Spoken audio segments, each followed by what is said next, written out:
With me today, I have Christiane Collinge. She arrived in Barcelona in 2008 with her South African husband, and since then they've had 3 children. In 2015, Christiane founded the super coffee and food brand with her husband as head chef. They sell healthy meals and specialty coffee brands. Christiane lives in the Maresme coast, just outside of Barcelona. Hi, Christiane. Thank you for joining me today. Hello, thank you for having me.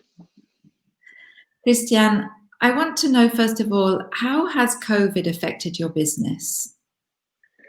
So with the government lockdown announced, we had to shut down the 2 restaurants we had, basically overnight, and only reopened the first place we had in Poblenou. We are in an area with many tall office blocks and basically are catering for business lunches. We are only open from Monday to Friday during office hours, 8 to 5. And therefore, nobody's there anymore. All the buildings are sealed. They're 16-story buildings, all brand new, and nobody's there. So our turnover has dropped from, we are doing now 10 to 20% turnover from what we did before.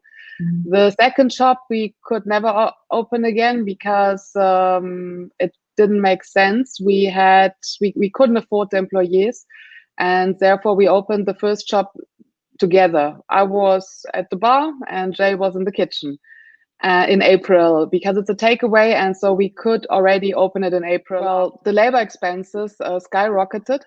We had to let go of 6 employees, and we had to pay them compensation and staff settlement and ERTE, which is I don't know how you say it in English, what the government pays for the worker. Yeah.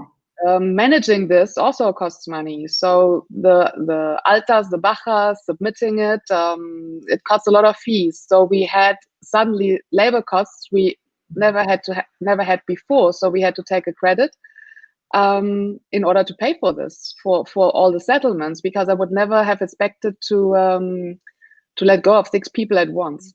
You were in an incredibly difficult situation because although you were working less in the cafes, you had all this kind of stressful management side of things to do at home, which was something that you hadn't done before. All these things were new to you, presumably. Yeah, well, the management for the shop was not new. It just was more work because you have to read the new law. Whenever a new law came out, the government announced it, and the next day it was active. So you had like basically a night to read 60 pages of law. In Spanish law, which was never very detailed. They leave it very general, up to interpretation. So after 60 pages, you don't really understand much more than before. And then everybody has a different interpretation. And this took a lot of time. And because I also knew that it's not going to go away, I was very lucky and I got an opportunity to work in the tech world. So I got a new job as well. So in that, I had to learn and start the new job while closing the second restaurant. It's still not sold because obviously nobody is interested in restaurants right now. What I want to talk to you about more specifically is your role as a working mum during this period of COVID. And in July, you wrote an article, "No, all remote work is not a mother's dream come true." And I read this article and I enjoyed it very much, but I could also feel your frustration and your anger in your words. So it was a very powerful piece. And I just want to quote something from it where you say, "When the world shut down to stem the spread of the virus, I did not experience daily enlightenment from 10-minute snack time with my 3 children. I experienced the loss of the very thing that was keeping me sane, getting away." How has COVID affected you being a working mum, and why did you feel the need to write the article? So there was always, since the 3 children were born, the life has changed. from going to a normal office, even in Spain, being a worker like any other, where normally women are not always like supported. Suddenly everything changed because you have a child, and I couldn't go back to work anymore. They didn't want me. I was a freelancer, so I had to work from home the first time with the baby. And then we realized that in Spain it was not very easy to have a child and a job for somebody else. So that's where the idea came to do your own business. And therefore, I already started to work from home with the babies, trying to start a business, trying to work in the other business, trying to get anywhere. And when we opened the shop, I had the opportunity with au pairs and everything to actually leave home. And so it's an on and off story. But I always said we are in Spain and here it's different, so I can't expect that things are easy. And then suddenly with the coronavirus and the new job in the tech world, I read a lot of blog posts, and suddenly everybody wrote about remote work. And it was always positive. And I realized that all of these posts were written by men, and mostly CEOs or founders. And and one guy said, yeah, I enjoy my snack time, my 10-minute snack time with my child that comes home. And I thought, but how does the child come home, and who makes, like, the snack is fine, but like, where does she appear from? What does she have? What is she doing around? Like, she's 10-minute snack. Is this what he does the whole day? So then I realized men are not more involved in the household, even if they are remote working. And that's where it all came from. I got a bit angry thinking about that even remotely men and family men still don't they still don't participate so much in the household as they should. Yeah, that's where it came from. I think that you're right. I think at the beginning of the lockdown, there were many articles written by parents, men and women, about having this extra time with their children, extra family time, and how good it was, and what they were achieving in that time. People were posting all over Instagram and Facebook with the projects that they've been working on with their children. But I think that kind of wore thin quite quickly, and then gradually we started kind of hearing the other side of it, where, you know, particularly mothers were having to juggle educating their children, looking after their children, doing the washing, doing all of those daily tasks that we have to do, along with working from home. And it was quite clear that it's women that have the majority of that burden. So, but your blog post in particular spoke about it very eloquently, and I think you made some really good points there. What's the solution then? Because COVID is going to be around for a long time. I mean, our children are going back to school. Some parents are able to go back to work, but there's nothing to say in the future that we won't have another lockdown. What do women do in this situation? How can they change the status quo? So what I realized when I was in the shop all the time and the children were in school before COVID, it was also too much. I was away too much. The washing piled up on the weekend. I couldn't see with friends. We were cleaning the house, and then the weekend was over. So I think a combination is great during the week. For example, yesterday I was at home, today at home, and tomorrow, Thursday and Friday, I'm probably going to work somewhere else. Tomorrow with the company, and Thursday, Friday, probably from the shop. Just to get the washing going, keeping the basics of the house clean.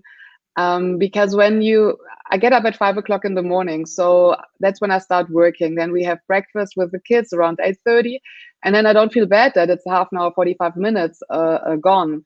I would also have spent the time traveling, but after 1-2 days, it's enough, because the kids continue, and then you get into you don't get productive anymore. You get out of the rhythm. You can't concentrate and focus, and that's why you need to get out to concentrate again, because this multiple tasking is not productive at all. So the mix, I think, is what you need, and I hope that offices understand that they offer, like, for workers to be able to come back, but also if they want to stay home, that they can stay home, but they should not do the one or the other all the time, because you will get in unproductive rhythms over the long run. Right. I think it's the juggling of the two things, isn't it? Because if I'm at home working and the children are around, I don't concentrate properly on my work, and so I'm not as productive. So I need to find moments when I can sit down and only work and not have the kids around, and then vice versa for my time with them.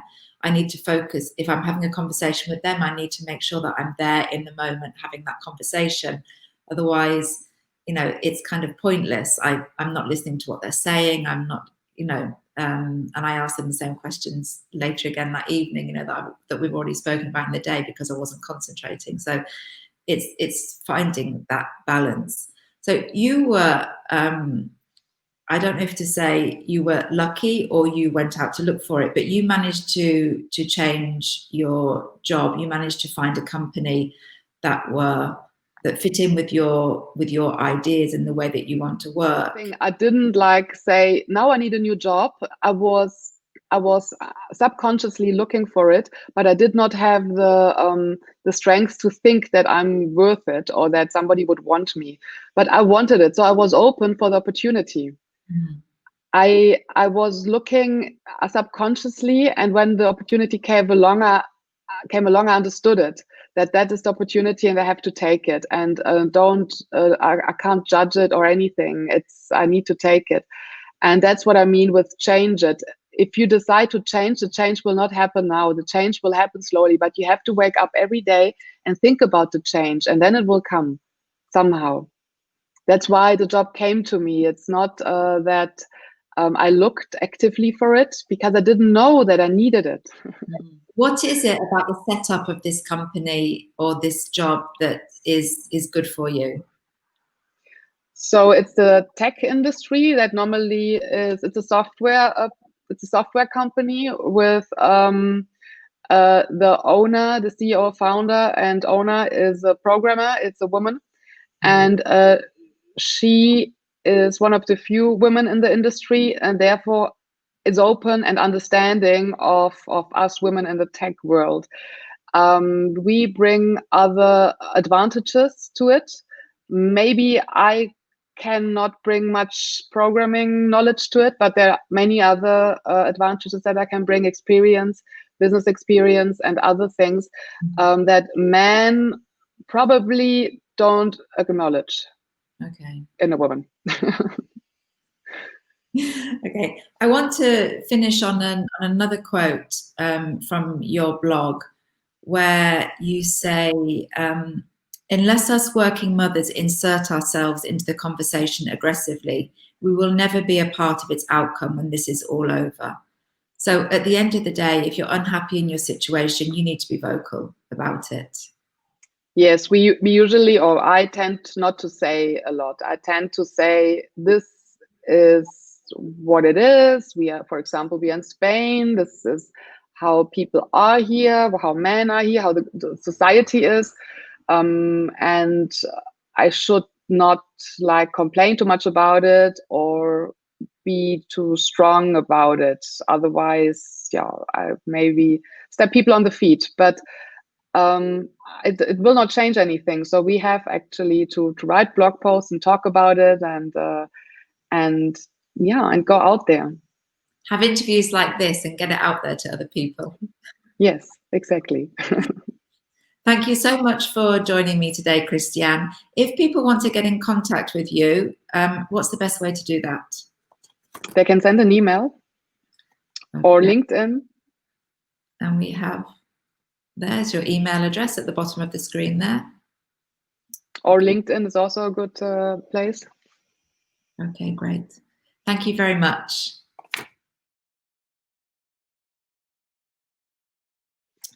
What's your favorite local beach? Okata Beach, because it's wide. What would be your ideal Sunday morning? What I've done last Sunday, going to the beach with family and friends and a stand-up paddleboard. Do you prefer the mountains or the sea? The sea is in front of the house, the mountain in the back of the house. I have a mountain bike and a stand-up paddleboard, so both is, depending on the weather, perfect. Your favorite part of Catalonia? La Garrocha, Girona. One piece of advice for families relocating to Barcelona? Learn the language. It could be Spanish or Catalan, but you cannot continue with English if you want to be successful in business or if you want to get a job. One thing that you miss from home? The people. Your favorite local restaurant? The slow food restaurants. There are some of them in Catalonia. There's not one. Can you recommend a family-friendly activity in the Maresme? There are many. Mountain climbing, swimming, stand-up paddleboarding, biking, horse riding. We have so many opportunities here. Anything that you dislike about living here? That the people dislike their own government and don't stand behind it, and therefore make it difficult for the government to set rules that people follow. And describe your life in 3 words. Sea, sunshine, and blue skies.